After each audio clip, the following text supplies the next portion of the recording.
ओम नमो भगवते वासुदेवाय नमः। पहला स्कंद, नवा अध्याय। भीष्म पितामह का राजा युधिष्ठिर को राजनीति धर्म समझाना व द्रौपदी का बोध करना। सूत जी ने शौनकादिक ऋषि शरों से कहा कि जब आप लोग वहां बैठ चुके तब श्री कृष्ण जी बोले, हे भीष्म पितामह, राजा युधिष्ठिर अपना मन राजकाज में नहीं लगा कर कहते हैं कि हमने अपने भाई व बंधु, नातेदार और ब्राह्मणों को महाभारत में मारा है।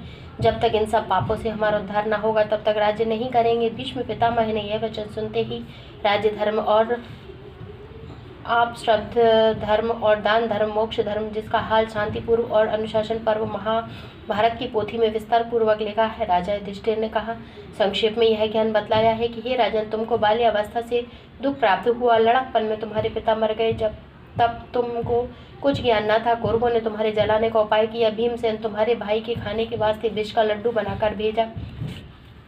फिर तुम्हारा सब राज्य व धन छल से जुआ में जीत कर 13 वर्ष का तुमको वनवास दिया। सो वन में तुमने अपने चारों भाई और द्रौपदी स्त्री समेत बहुत से दुख उठाए। कदाचित कहो कि सच्चे व धर्मात्मा मनुष्य को दुख नहीं होता। फिर तुम जो सत्यवादी नीतिवान हो, किस वास्ते यह सब दुख पहुंचा? और कहते हैं कि बलवान मनुष्य को दुख शोक नहीं होता। तो तुम पांचों भाइयों में अर्जुन व भीमसेन बड़े सूरवीर हैं व द्रौपदी ऐसी पतिव्रता स्त्री तुम्हारे साथ थी। फिर इन्होंने किस वास्ते इतना दुख पाया? इसके सिवाय जहाँ श्री कृष्ण जी के नाम की चर्चा होती है वहाँ दुख नहीं होता। सुख श्री कृष्ण परब्रह्मा का अवतार, आप रात दिन तुम्हारी सहायता करते थे। फिर तुमने किस वास्ते इतना कष्ट सहा? सो हे राजन, तुम इस बात को विश्वास करके जानो कि परमेश्वर की इच्छानुसार जिसको जैसा होनहार है उसकी पृथक दूसरी बात नहीं हो सकती। दुख व सुख पिछले जन्मों के संस्कार से भोगना पड़ता है और परमेश्वर की महिमा और भेद को कोई नहीं जानता। कोई मनुष्य किसी काम के वास्ते परिश्रम करके अपने मनोरथ को पहुंच जाता और मनुष्य बहुत जन्म भर उपयोग और परिश्रम करने से भी अपने अर्थ को नहीं पाते। इसलिए सबका उत्तम व मध्यम परमेश्वर की इच्छा पर समझना चाहिए कि जो वह चाहते हैं सो होता है। इसलिए बुद्धिमान और ज्ञानी उसी को समझना चाहिए जो हर्ष व शोक को बराबर जानकर परमेश्वर की इच्छा पर आनंद रहता है। और जो कोई नारायण की आज्ञा ऊपर संतोष न रखकर थोड़े से सुख पहुँचने में रो देता है और जब उसको रोने से कुछ नहीं होता तब हार मानकर नारायण जी की इच्छा यूं ही थी, उसे महामूर्ख जानना चाहिए। हे राजन, मनुष्य की चिंता और परिश्रम करने से कुछ नहीं होता। सब कुछ हरि इच्छा से ही होता है, जिसको होनहार कहते हैं। और यह श्री कृष्ण जो साक्षात त्रिलोकीनाथ आपका स्वरूप छिपाकर जगत में लीला करते हैं, इनके भेद को कोई नहीं जानता। यह अर्जुन का अपना भक्त जानकर उसके सारथी हुए थे। इनकी महिमा और बड़ाई कहाँ तक तुमसे वर्णन करूँ? हे राजन, जो लोग परमेश्वर की इच्छा पर आनंद से रहकर अपना जन्म तप व जप में हरिचरणों के ध्यान में काटते हैं, उनके नाम सुनो। उनमें से एक महादेव सदा कैलाश पर्वत पर बैठे हुए नारायण जी के तप व ध्यान के सिवाय सांसारिक व्यवहार से कुछ काम नहीं करते। दूसरे नारद जी आठों पहर मग्न व आनंद मूर्ति रहकर जिस तरह उनका मन चाहता है बीड़ा बजाकर ज्योति स्वरूप का भजन व गुण गाते फिरते हैं। तीसरे कपिल देव मुनि दिन रात श्री परब्रह्मा का जप और ध्यान करके अकेले गंगा सागर पर बैठे रहते हैं। चौथे सुखदेव जी जन्म से संसारी माया मोह में नहीं लिपटकर आठों पहर वैकुंठनाथ की गाथा गाया करते हैं। पांचवें राजा बलि ने जब जाना कि श्याम सुंदर की इच्छा यूं ही है, मैं राज सिंहासन पर ना रहूं, तब सब राज्य अपना वामन भगवान को अर्पण कर दिया। हे युधिष्ठिर, तुम जानते हो कि मैंने अपने भाई और नातेदार और ब्राह्मणों को मारा है। सो ऐसा समझना न चाहिए। तुम कौन हो? तुम्हारा किया कुछ नहीं हो सकता। सो बात नारायण जी ने चाहा सो किया और जब यूँ जो चाहेंगे सो करेंगे। उमादार योषित की नाई, सबही नचावत राम गुसाई। इसलिए तुम गोत्र हत्या की चिंता अपने मन से दूर करो व भगवान की इच्छा इसी तरह समझो और यज्ञ करके अपना पाप छुड़ावो और प्रजा का पालन करना तुम्हारा धर्म है। कदाचित राज्य नहीं करोगे तो और तुम्हारा बाप तुमको होगा। इतनी कथा सुनकर सूत जी ने शौनकादिक ऋषि शरों से कहा कि जिस तरह भीष्म पितामह यह सब ज्ञान व धर्म युधिष्ठिर को समझाते थे, उस समय द्रौपदी वहाँ बैठी हुई भीष्म पितामह की ओर देख रही थी।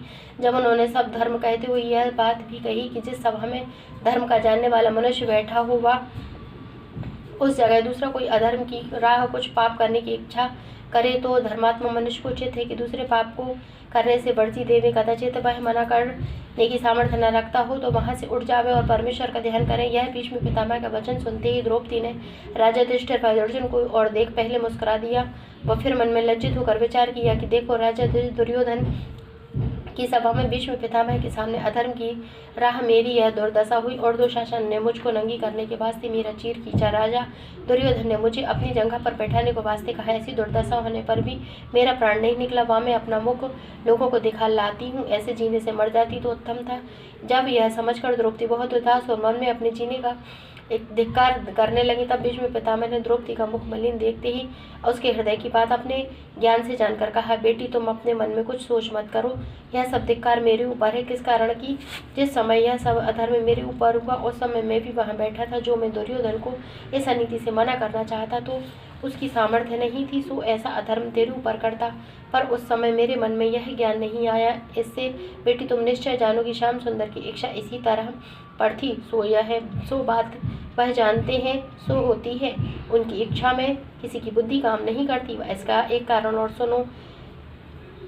कदाचित कोई मनुष्य कैसा ही ज्ञानी व धर्मात्मा और अधर्मी की संगति करने से उसका ज्ञान नष्ट होकर समन्वय पर काम नहीं करता, और जो लोग जिसका अन्न खाते हैं उसके सामने उसकी बुद्धि वैसी हो जाती है। सो हम उन दिनों राजा दुर्योधन अधर्मी का अन्न खाकर उसी के साथ दिन रात रहते थे, इसलिए मुझे उस समय धर्म व अधर्म का विचार नहीं हुआ। अब हम 56 दिन दाना पानी छोड़े व वाण सैया पर पड़े हो चुके, इसलिए तेरे मन से राजा दुर्योधन के अन्न का विकार हुआ, उसके संग का प्रभाव निकल गया। तब मुझे इस बात का ज्ञान हुआ। और हे बेटी, इस तरह पर एक इतिहास महाभारत का कहते हैं। सुनो, पिछले युग में राजा शिवी के यहाँ एक परमहंस महात्मा बड़े ज्ञानवान रहते थे, और राजा उनकी सेवा अच्छी तरह सच्ची प्रीति से करता था। उस राजा के नगर में ब्राह्मण ने अपनी बेटी का गहना सोनार को बनाने के वास्ते दिया। सोनार ने सोना बदलकर पीतल का गहना बनाया व उस पर सोने का मुलम्मा करके ब्राह्मण को दिया।